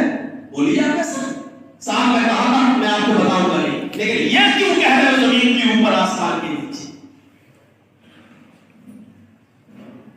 آپ فلاں کو جانتے ہو؟ صاف کہیے ہاں جانتا ہوں، لیکن میں بتانا نہیں چاہتا ہوں۔ یہ کیوں کہ ابھی تو یہاں تھا، یہ جھوٹ میں لکھا جائے گا، جھوٹ کے اندر بنے رہیے آپ زمین کے اوپر آسمان کے نیچے، چاہے جتنے بڑے سچے وعدے کرتے رہیے، لیکن جھوٹ قرآن کا کہتا تقویٰ یہ نہیں ہے۔ تقویٰ کیا ہے؟ ایمان والو اللہ سے ڈرو، وقولوا قولا سدیدا، درست بالکل سیدھی بات کرو۔ پوچھنے والا کیا پوچھ رہا اس کے من کے موافق اس کا جواب دو، پھر نہیں سدیدا، تصدیق السام سے۔ جب تیر نکالتے ہیں، کمان بٹاتے ہیں، مار کے جیسے اس میں آپ کو مارنا اس کھمبے میں، تو آپ کا تیر بالکل جب لگے گا اس کھمبے میں سیدھے جائے گا، ادھر ادھر نہیں ہوگا۔ کمان سے جو تیر آپ چھوڑتے ہیں وہ سیدھے ادھر ادھر نہیں ہوتا ہے. اس کو کہتے ہیں تسدید السہم. جیسے تیر ادھر سے ادھر نہیں ہوتا، اپنے نشانے پر لگتا ہے، اسی طریقے سے قول سدیدہ یہ ہے کہ تمہاری بات سیدھے پوچھنے والے کے من اور دل کے موافق ہونی چاہیے، ادھر ادھر نہیں، دائیں بائیں نہیں، ٹیڑھی بیڑھی نہیں، گھما پھرا کے نہیں، سیدھی اور سچی بات یہ ہے. یا ایھا الذین آمنوا اتقوا اللہ وقولوا قولا سدیدا. ایمان والو اللہ سے ڈرو، ہمیشہ درست اور سچی بات کرو، درست اور سیدھی بات کرو. جب تم ایسا کرو گے تو اللہ تعالیٰ اس کا انعام تمہیں کیا دے گا؟ یغفر لکم ذنوبکم، یصلح لکم اعمالکم ویغفر لکم ذنوبکم. اللہ اس کا انعام یہ دے گا، تمہارے تمام اعمال کی اصلاح کر دے گا، ویغفر لکم ذنوبکم، اور تمہارے تمام گناہوں کو بخش دے گا. اللہ تقوی کے تقوی کی فضیلت دیکھیے، تقوی کا مقام دیکھیے، تقوی کا مرتبہ دیکھیے. جب تم ایسا کرو گے تو اللہ تعالیٰ تمہاری اصلاح کر دے گا، وَيَغْفِرْ لَكُمْ ذُنُوبَكُمْ، اور تمہارے گناہوں کو معاف کر دے گا. تم کامیاب ہو جاؤ گے. وَمَن يُطِعِ اللَّهَ وَرَسُولَهُ فَقَدْ فَازَ فَوْزًا عَظِيمًا. اس کے بعد ایک کام اور کرو، اللہ کی اطاعت کرو، رسول کی اطاعت کرو. جو اللہ اس کے رسول کی اطاعت کرے گا فَقَدْ فَازَ فَوْزًا عَظِيمًا، تو وہ بہت بڑی کامیابی پا جائے گا. یہ ہے تقویٰ. اتنی آیتیں ہوئی تقوی کے تعلق سے. اللہ نے آمنو بھی کہا اور یہ بھی کہا کہ اللہ تعالیٰ سے ڈرو. پھر اس کے بعد بہت سی چیزیں بتائی. ایک چیز کی طرف آئیے، ایک اور فائدہ تقوی کا. وَمَن يَتَّقِ اللَّهَ يَجْعَل لَّهُ مَخْرَجًا، جو اللہ سے ڈرے گا اس کے لیے اللہ تعالیٰ نکلنے کا راستہ بنا دے گا، اللہ تعالیٰ اس کے نکلنے کی سبیل بنا دے گا. وَيَرْزُقُهُ مِنْ حَيْثُ لَا يَحْتَسِبُ، اور اس کو ایسی جگہ سے رزق دے گا جہاں بندے کا وہم و گمان بھی نہیں ہوگا، اس نے سوچا بھی نہیں ہوگا کہ ہمیں یہاں سے روزی مل جائے گی. تقوی کا فائدہ یہ ہے جب سارے راستے بند ہو جاتے ہیں روزی روٹی کے، اور انسان اگر اللہ سے ڈرتا ہے تو اللہ اس کو ایسی جگہ سے روزی دیتا ہے جہاں اس کو وہم و گمان بھی نہیں ہوتا. ہم کو زیادہ سے زیادہ کتنی روٹی کھا سکتے ہیں؟ ہمارے یوپی میں بڑی روٹی بنتی ہے، آپ کے یہاں چھوٹی بنتی ہے. ہمارے یہاں مشکل سے 3-4 روٹی آدمی کھا پاتا ہے، آپ کے 8-10-12. اللہ کو سمندر کے اندر چکر لگانے والی ہوئی مچھلی جو ایک دن میں 40 ٹن گوشت کھاتی ہے، 40 ٹن، 1 کلو 2 کلو 3 کلو 4 کلو 5 کلو نہیں، 40 ٹن، 100 کلو کا 1 ٹن، 40 ٹن گوشت ایک دن میں، 40 ٹن مچھلیاں 40 ٹن گوشت کو کھاتی ہے. ہمارا رب تو اس کو بھی بھوکا نہیں سونے دیتا ہے، 2-4-5 روٹی کھانے والے کو وہ پسند ہے.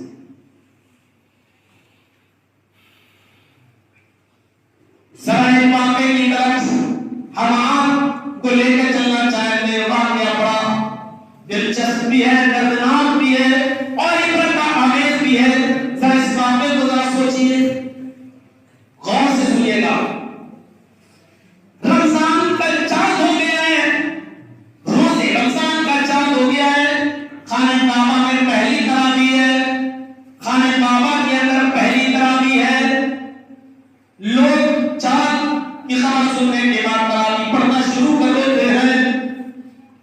پہلی سحری ہے، اذان کی آواز آتی ہے، اللہ اکبر اللہ اکبر.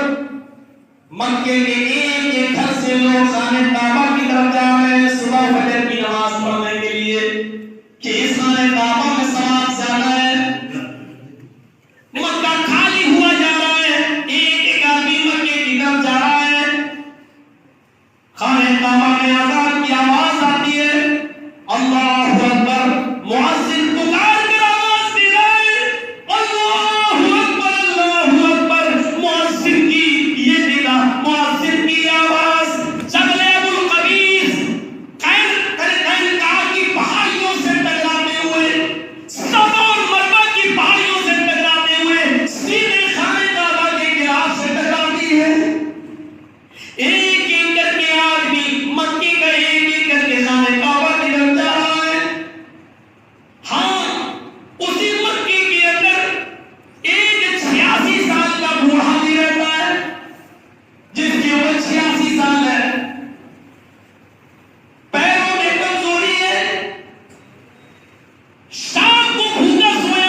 بیٹیاں، 2 بہنیں، 1 ساس، 1 بیوی، 8 اور 1 خود۔ 3 دن سے چولہا نہیں جلا ہے،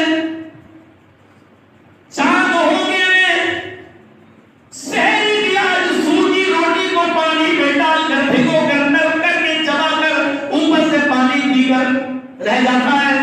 اس بوڑھے 86 سال کے بوڑھے کے علاوہ مکے کا ایک فرد خانہ کعبہ کی طرف جا رہا ہے۔ اس بوڑھے نے اپنے گھر ہی میں نماز پڑھ لی۔ صبح ہو کر بیوی کہتی ہے ملغیاس، 4 بیٹیاں ہیں، 2 بیٹے ہیں، 4 بیٹیاں ہیں، 2 بہنیں ہیں، 1 ساس اور 1 میں، 8 لوگوں کی ذمہ داری آپ کے اوپر۔ چاہیے کچھ محنت کیجیے، شام تک شاید سوکھی ہوئی روٹی کے چند ٹکڑے یا سوکھی ہوئی کھجوریں دستیاب ہو جائیں جو آپ اپنے بچوں کو کھلا سکیں۔ اور 86 سال کا بوڑھا کہتا ہے، بیوی کا نام لبابہ، ہاں میری بیوی، آئے لبابہ تو ٹھیک کہتی ہو۔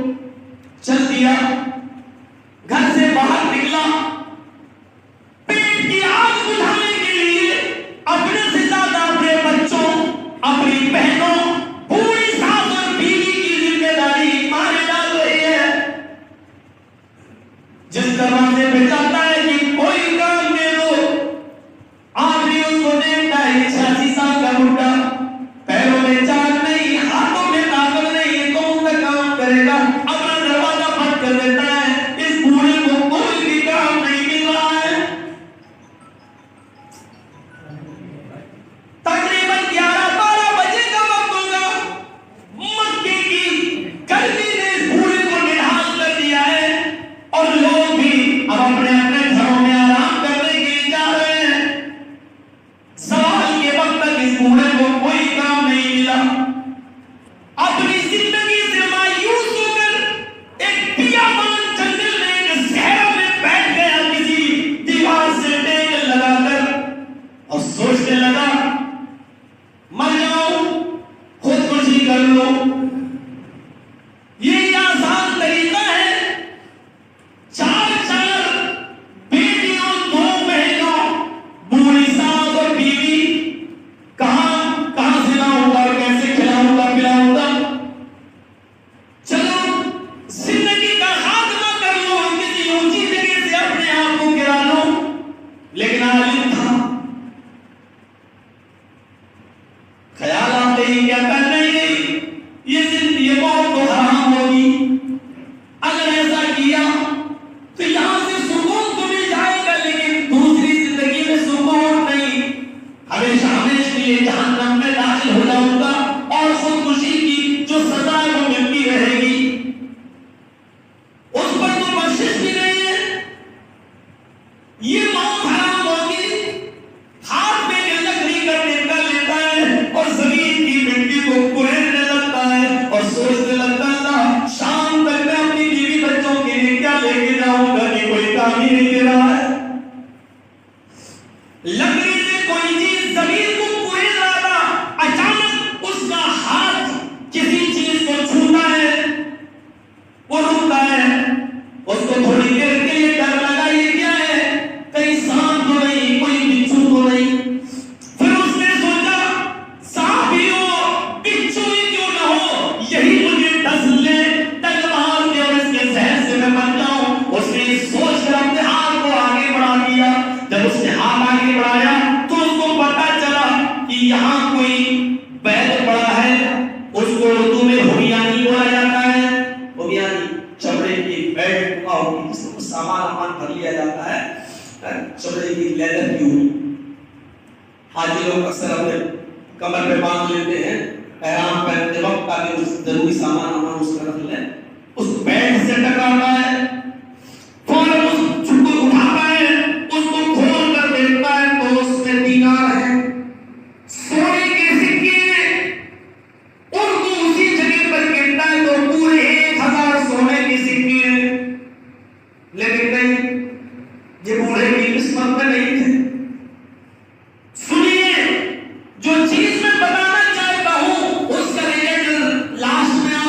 ملے گا؟ کتنا ہے تو 1000.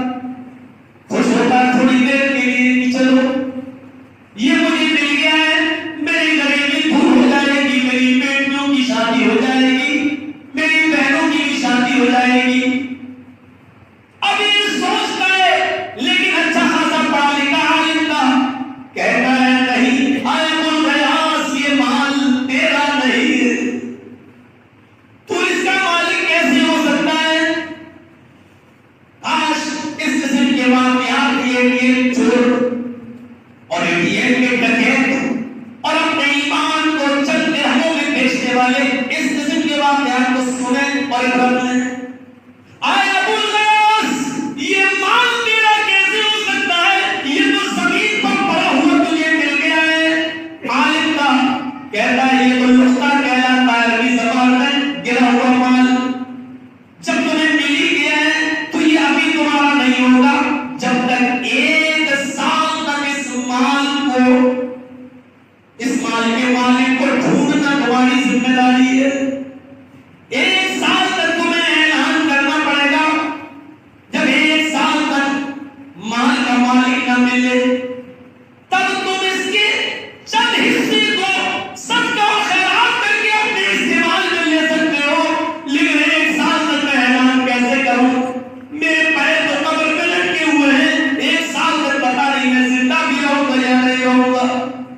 نہیں، یہ مصیبت میں بول نہیں لوں گا، میں اس مال کو نہیں چھوڑے دیتا ہوں.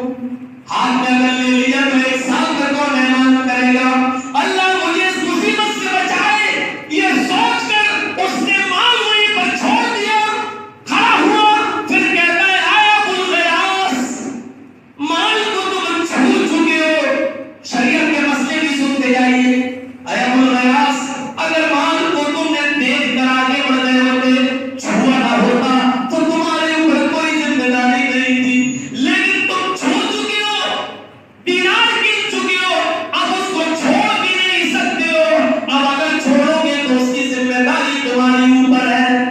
زمین پر پڑا ہوا مال دیکھا، اب مصیبت ہے، آگے نکل گئے، آپ کی کوئی ذمہ داری نہیں. لیکن پڑی ہوئی بیلٹ کو چھو لیا، پرس کو چھو لیا، اٹھا لیا، دیکھ لیا، تو اب تم وہاں نہیں رہ سکتے ہو. اب اس کے مالک تک پہنچانے کی ذمہ داری آپ کی اوپر ہے. چلیے مسئلے اللہ یہ میں کس مصیبت میں پڑ گیا. چلو اس نے اٹھا لیا، چھپا لیا، پھر سوچتا ہے کہ اپنے گھر میں کسی محفوظ جگہ پہ رکھ دوں گا اور اس کے مالک کو تلاش کروں گا. چوروں کی طرح اپنے گھر میں داخل ہوتا ہے کہ بیوی نہ دیکھ لے. جیسے اس نے دروازے کو دستک دی، بیوی نے دروازہ کھولا، وہ دھیرے دھیرے جا رہا ہے. بیوی کہتی ہے ابوالغیاث، بڑی جلدی آ گئے ہو، شاید تمہیں منزل مل گئی، کچھ روٹی کے ٹکڑے مل گئے ہوں گے. کہا نہیں میری بیوی کچھ نہیں ملا، کسی نے کام نہیں دیا. فرمایا تم کچھ چھپا رہے ہو، ہاتھ دیجیے تمہارے. نہیں لبابہ کچھ نہیں ہے. لبابہ پیچھے کی طرف آتی ہے، یہ تمہارے ہاتھ میں کچھ میں بندی ہوئی کوئی گھڑی ہے، دکھاؤ کیا ہے. کہا نہیں لبابہ یہ میری نہیں ہے. اس نے جب کھولا تو دیکھا 1000 سونے کے سکے، 1000 دینار کہاں ملے. اس نے پوری داستان سنا دی. لبابہ کہتی ہے اے ابوالغیاث، اللہ نے ہماری سن لی ہے، 1-2 دینار لے کر جاؤ، بچوں نے کئی دن سے کھانا نہیں کھایا ہے، تمہاری بہن میری ماں تمہاری ساس اور میں بھوکی ہوں، جاؤ کچھ لے آؤ. پھر ہم بعد میں کپڑے اپنوں کی سوچیں گے، پہلے کچھ کھانے پینے کی چیز لاؤ، شام کو افطار اچھی طرح کریں گے. کہا ابوالغیاث نے آئے لبابہ یہ مال میرا نہیں ہے، اس مال کو اس کے مالک تک پہنچانا میری ذمہ داری ہے. پڑھی لکھی وہ بیٹی کہتی ہے ابوالغیاث تمہیں معلوم ہے کس کنڈیشن میں رہ رہے ہیں، تمہیں معلوم ہے اس وقت ہمارے لیے تو مرا ہوا جانور بھی حلال ہو گیا. ہمیں قرآن اس کی اجازت دیتا ہے، ہمیں کوئی مردہ جانور بھی دے دے تو وہ بھی ہمارے لیے حلال ہو گیا ہے، اور تم اس کی بات کر رہے ہو کہ میرا نہیں ہے. اے ابوالغیاث کیا تم نے چوری کی ہے؟ کہا نہیں. کیا کسی کی ڈکیتی ڈالی ہے؟ کہا نہیں.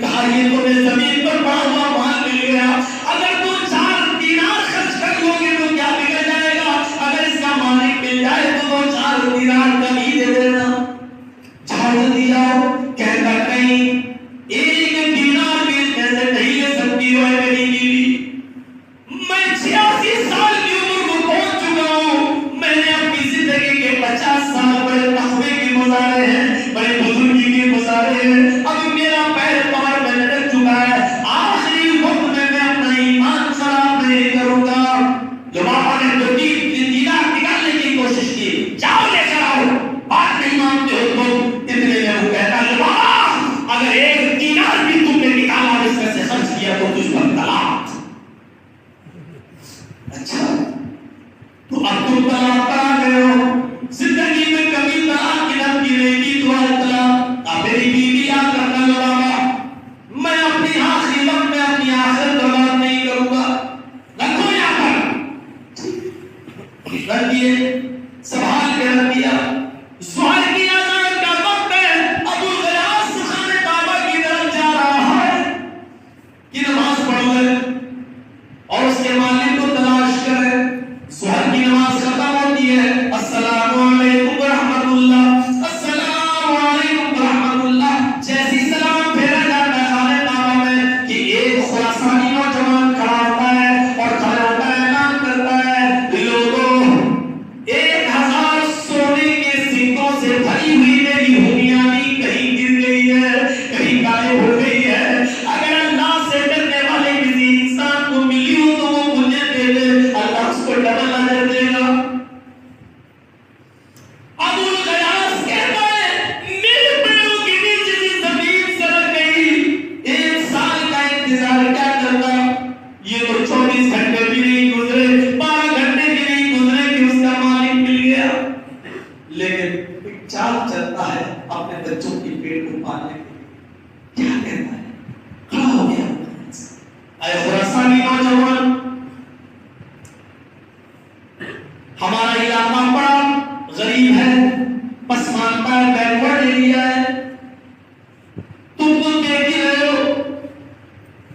ہو سکتا ہے تمہاری ہمیانی، تمہاری مبائٹ کسی اللہ سے ڈرنے والے کسی نیک انسان کو مل گئی ہو، لیکن وہ ضرورت مند ہو، اس لیے میں آپ سے گزارش کرتا ہوں کہ کچھ انعام کا لالچ رکھ دو، کچھ انعام کا لالچ رکھ دو، ہو سکتا ہے کہ وہ اتنے انعام کے لالچ میں تمہاری ہمیانی تمہیں واپس کر دے۔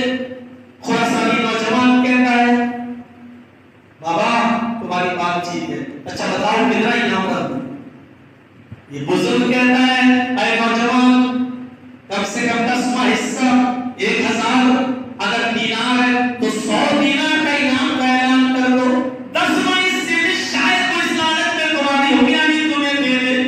مکے کے اندر محمد ابن جعفر تبری پڑھتے تھے، وہ زیر تعلیم تھے، وہ اس بزرگ کی بات سن رہے ہیں اور اس خراسانی نوجوان کی وہ کہتے ہیں کہ میرے دل میں خیال پیدا ہو گیا، ہو نہ ہو یہ ہمیانی اسی بڈھے کے پاس ہے، ہو نہ ہو یہ بار بار لالچ کی بات کر رہا ہے، یہ 1000 سونے کے سکے ہو سکتا ہے اسی بزرگ کو ملے ہوں، لیکن جب اس نے کہا 100 دینار کا اعلان کر دو شاید وہ تمہیں دے دے، تم سے خراسانی نوجوان چیخ کر کہتا ہے نہیں بابا اے بزرگ نہیں، 100 دینار میں نہیں دے سکتا، 100 دینار تمہاری مرضی۔ کہتا ہے اے بزرگ 100 دینار میں نہیں دے سکتا، میں اتنا اعلان کر سکتا ہوں، کوئی بات نہیں، اے اللہ میں اب یہ مقدمہ تیری عدالت میں پیش کرتا ہوں، وہ 1000 دینار میرے غائب ہوئے، میں اس کا اور وہ 1000 دینار جس کو ملے اس کا معاملہ تیرے سپرد کر رہا ہوں، لیکن 100 دینار نہیں دے سکتا۔ اور دھکا لگا، 100 دینار ملے بھی نہیں، اور ملنا تو چھوڑیے، جس کے اس نے یہ اور کہہ دیا کہ میں تیری عدالت میں مقدمہ درج کرتا ہوں، اے اللہ میرے دینار کا فیصلہ تو ہی کرے گا، تو جان، اور وہ ہمیانی لینے والا مجھے قیامت کے دن انصاف چاہیے۔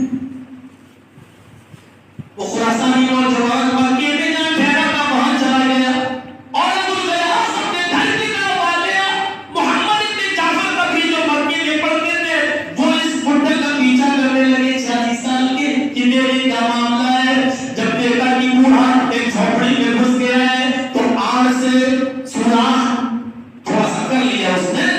جاسوسی تو کرنا نہیں چاہیے، لیکن گھر کا حال کا پتہ لگانے کے لیے انہوں نے کر لیا۔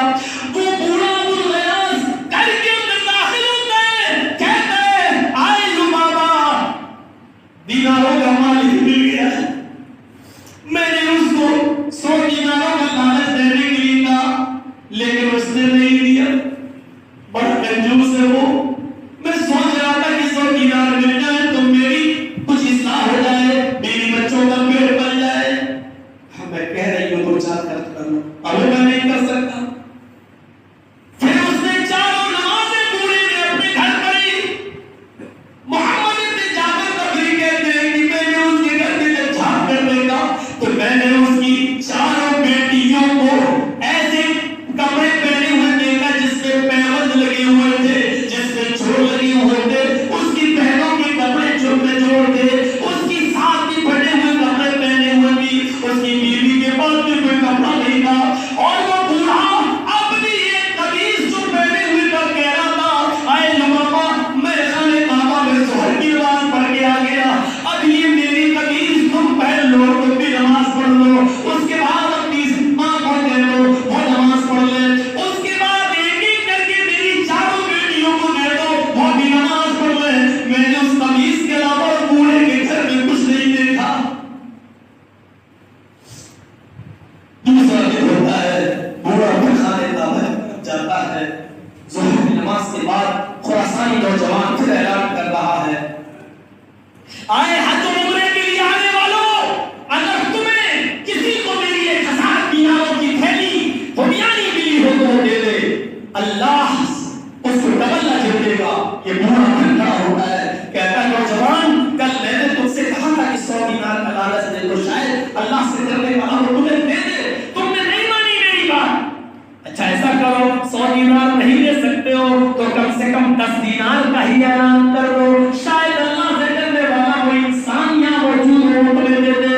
وہ نوجوان کہتا بوڑھے چپ، تو اب زبان نہ چلا، میں 10 دینار بھی نہیں دے سکتا، 100 چھوڑ میں 10 بھی نہیں دے سکتا، میں نے اپنے دیناروں کا معاملہ اللہ کے سپرد کر دیا ہے، اب اللہ ہی فیصلہ کرے گا میرے اور دنیاوی لینے والے اس 1000 دینار کو لینے والے آدمی کا۔ آیا گھر پہ بیوی 10 دینار لینے، تیسرے دن پھر گیا، وہ بوڑھ کو بزرگ اور نوجوان پھر اعلان کر رہا ہے کسی کو ملی ہوئے 1000 دینار کی تھیلی ہونیانی تو وہ مجھے دے دے، اللہ اس کو ڈبل اجر دے گا۔ یہ بوڑھا پھر کہتا ہے نوجوان 10 نہیں دے سکتا ہے تو 1 دینار کا ہی اعلان کر دے، شاید 1 دینار کے لالچ میں ہی وہ تمہیں کچھ دے دے، تمہاری ہونیانی تم نے دیکھا نہیں یہ علاقہ کتنا قریب ہے۔ نوجوان کہتا بوڑھے میں 1 دینار نہیں دیتا، میں نے اپنا معاملہ اور بنیادی لینے والے کا معاملہ اللہ کے سامنے۔ بوڑھا کہتا میرے پیروں کے نیچے سے زمین سرک گئی، دیکھ رہا ہے امتحان اور خوف، تقویٰ، ڈر، اور وہ بھی کس کے 86 سال کے بوڑھے کی زندگی میں جس پر 4 جوان بیٹی، 2 سگی بہنیں اور بوڑھی ساس اور ماں کی خدمت اور بوڑھی اور بیوی 8 لوگوں کی ذمہ داری ہو۔ سوچئے اس کو کہتے تقویٰ، آخری وقت میں قبر میں پیر لٹکے ہیں لیکن 1 دینار بھی لینا نہیں چاہتا، اگر لے لے تو شریعت میں کوئی گناہ گار نہیں ہو سکتا کیونکہ مجبوری ہے، بھوکا مر رہا ہے، یہاں مرا ہوا جانور تک اس کے لیے حلال ہو رہا ہے، اگر لے لیتا تو کیا، لیکن نہیں۔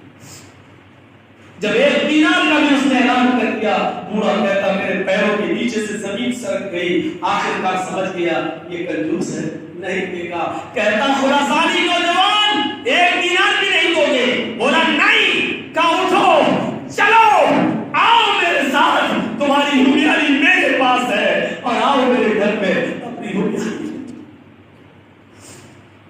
وہ خراسانی نوجوان اس بوڑھے کے ساتھ اس کے گھر کی طرف چلا، محمد ابن جعفر طبری کہتے ہیں کہ اس کے پیچھے پیچھے وہ بوڑھا کہتا ہے نوجوان رک جاؤ، میرے گھر پہ ایک جھوپڑی میری بیوی اور بچوں کے پاس پہننے کے لیے اتنے اچھے کپڑے نہیں، میں ان کو سب پتہ کرا دوں، اس کے بعد تمہیں اندر لے جاتا ہوں۔ تھوڑی دیر کے بعد وہ بوڑھا کہتا اور نوجوان اندر وہ بیانی اٹھائی اور کہا پہلے دل لو، تمہارے 1000 سکے پورے۔ لبابا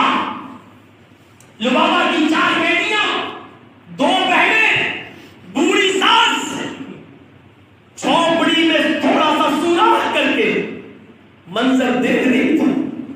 اس نوجوان نے پورے 1000 سکے گرے، وہ بیانی پیر کی اپنے کاندھے پہ لالا، کہتا ہے صحیح ہے، کوئی کمی نہیں ہے، اور اٹھ کر چل دروازہ کھولا اور آگے بڑھ گیا۔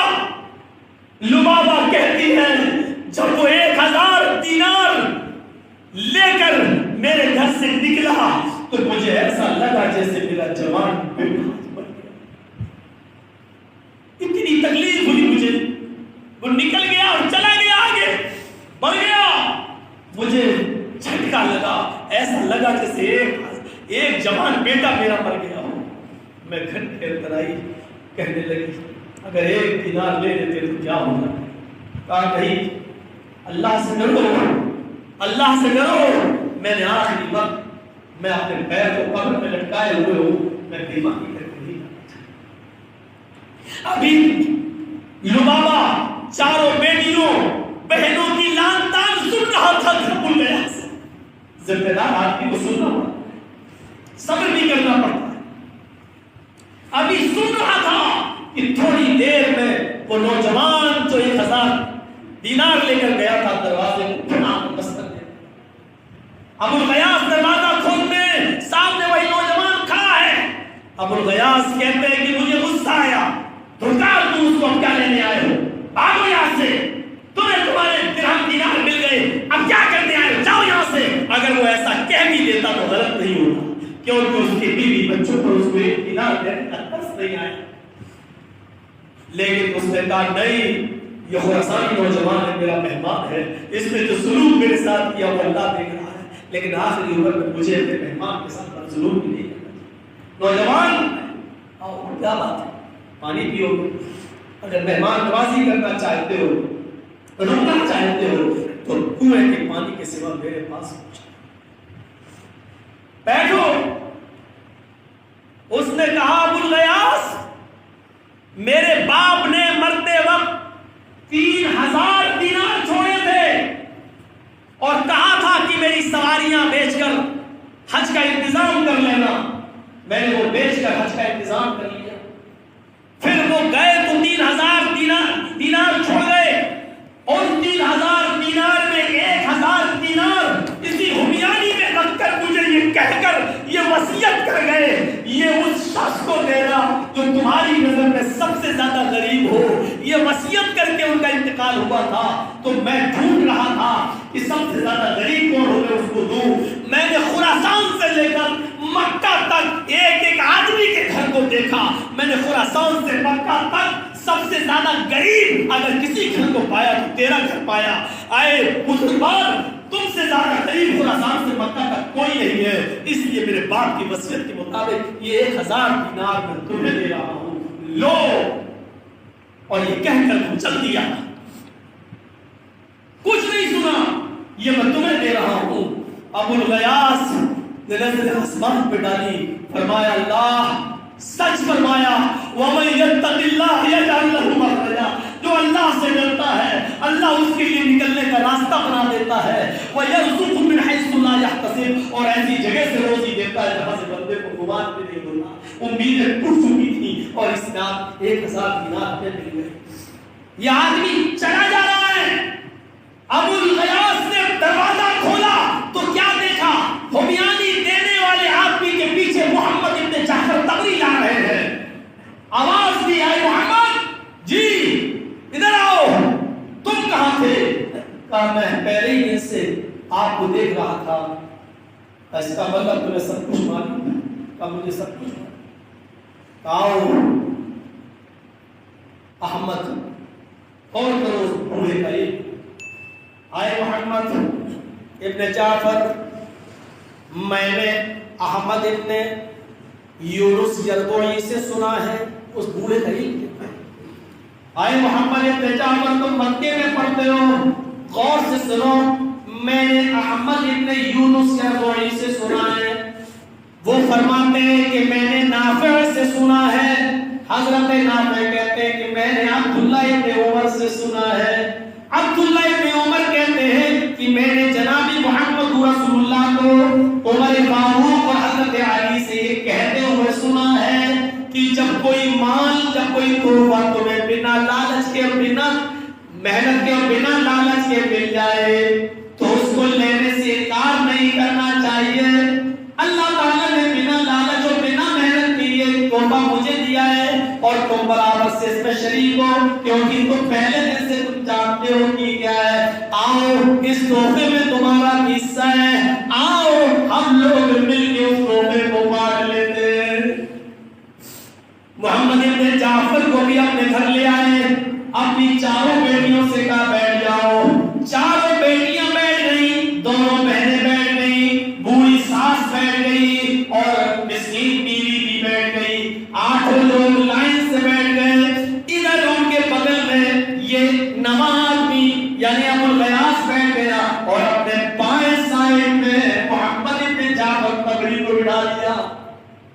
اب منظر دیکھو، دینار کی تھیلی آ گئی، فرمایا اپنے اپنے دامن پھیلاؤ، ایک ایک دینار ہم سب کے دامن میں ڈالیں گے، 10 لوگ 100 دینار سب کے حصے میں آ جائیں گے۔ محمد ابن جعفر کہتے ہیں اس دن میں مجھے بڑی شرم لگی جب ابو الغیاث نے کہا اپنے اپنے دامن پھیلاؤ، میں نے تو اپنا دامن پھیلا لیا، لیکن میں نے دیکھا ابو الغیاث کی چاروں بیٹیوں نے اپنا ہاتھ پھیلا دیا، دونوں بہنوں نے اپنا ہاتھ پھیلا دیا، بوڑھی ساس نے بھی ہاتھ پھیلا دیا اور اس کی بیوی نے بھی ہاتھ پھیلا دیا، اس لیے کہ ان کی جسم پر جو کپڑا تھا وہ اتنی جگہ سے پھٹے ہوئے تھے کہ وہ دامن پھیلانے کے لائق بھی نہیں تھے۔ ابو الغیاث ایک ایک کر کے ایک دینار سب کو دیتا رہا، میرے دامن میں ڈالتا گیا، ان کے ہاتھوں پہ رکھتا گیا اور ایک ایک حصے میں 100 دینار آئے، میں اپنا حصہ لے کر واپس آیا۔ کچھ دنوں کے بعد میں اس بوڑھے سے ملنے گیا، محمد ابن جعفر کہتے ہیں تو پتہ چلا کہ اس بوڑھے کی چاروں بیٹیاں اور اس کی دونوں بہنوں کی شادی شہزادوں سے کر دی گئی، رشتے بھی اچھے۔ میں 3-4 مہینے کے بعد پھر گیا،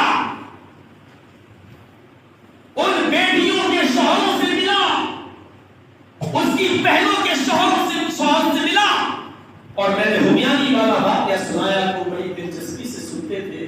میں 5 مہینے کے بعد جب ابو الغیاث سے ملنے اس کے گھر گیا تو پتا چلا کہ ابو الغیاث اب اس دنیا میں نہیں، چلا گیا۔ اس کا خاتمہ ایمان پر ہوا، اس خاتمے کو کہتے ہیں ایمان بالخیر، جس کی ہر جلسوں میں دعا ہوگی اللہ جب تک تو ہمیں زندہ رکھ، اسلام پہ رکھنا اور ہمارا خاتمہ ہو ایمان پر ہمارا خاتمہ فرمانا، اس خاتمے کو کہتے ہیں خاتمہ بالخیر۔ اس واقعے کی روشنی میں ہم تصور کریں کہ ہم کہاں کھڑے ہیں، ہمارا تقویٰ کہاں ہے، ہماری پرہیزگاری کہاں ہے، ہمارا ایمان کہاں ہے، اس واقعے کی روشنی میں ہم اپنے آپ کو دیکھیں۔ یہ بہت بڑا لمبا چوڑا کوئی جلسہ نہیں تھا اور نہ کوئی بہت بڑے لمبے چوڑے جلسے کے مقصد سے میں آیا ہوں۔ میرے آنے کا مقصد کیا ہے وہ آپ سمجھ چکے ہیں، جان چکے ہیں۔ 18 سال سے میں نے تقریریں کی ہیں، 20 سالوں سے زیادہ میں نے کبھی آپ کے سامنے کبھی دعوت نہیں پڑھی، کبھی نہیں کہا کہ میرا مدرسہ چل رہا یہ دیجیے وہ دیجیے، کبھی نہیں کہا۔ لاک ڈاؤن میں بنتی ہوئی مسجد پوری رہ گئی۔ اب جس سے کہتا ہوں وہ کہتا میرے پاس ہے ہی نہیں لاک ڈاؤن، امیر ہوں اپنے والوں کی یوپی کا، ذمہ داری میرے اوپر ہے، ڈاکٹر مولانا صاحب اس کو پورا کریے، اس لیے میں آپ کے پاس چلا آیا۔ اگر میں مغربی یوپی کا امیر کا ہوتا اس عہدے پر پاؤں تو میں کبھی دامن نہیں پھیلاتا، اس لیے چلا آیا آپ کے پاس۔ یہ مجھے چلتا کرنے کی عادت بھی نہیں، مانگنے کی بھی عادت نہیں، چلتے کی کیسے گزارش کی جاتی ہے وہ بھی نہیں جانتا ہوں، اس لیے آپ سے بس اتنی سی گزارش ہے کہ آپ لوگوں سے جو کچھ بھی ہو سکے یہ سوچ کر کہ من بنا للہ مسجدا بنى اللہ له بیتا فی الجنہ، جو دنیا میں اللہ کے لیے مسجد بنائے گا اللہ قیامت کے دن جنت میں اس کے لیے گھر بنائے گا۔ اس حدیث پر عمل کرتے ہوئے آپ سے جو ہو سکے آپ تعاون کر دیجیے گا۔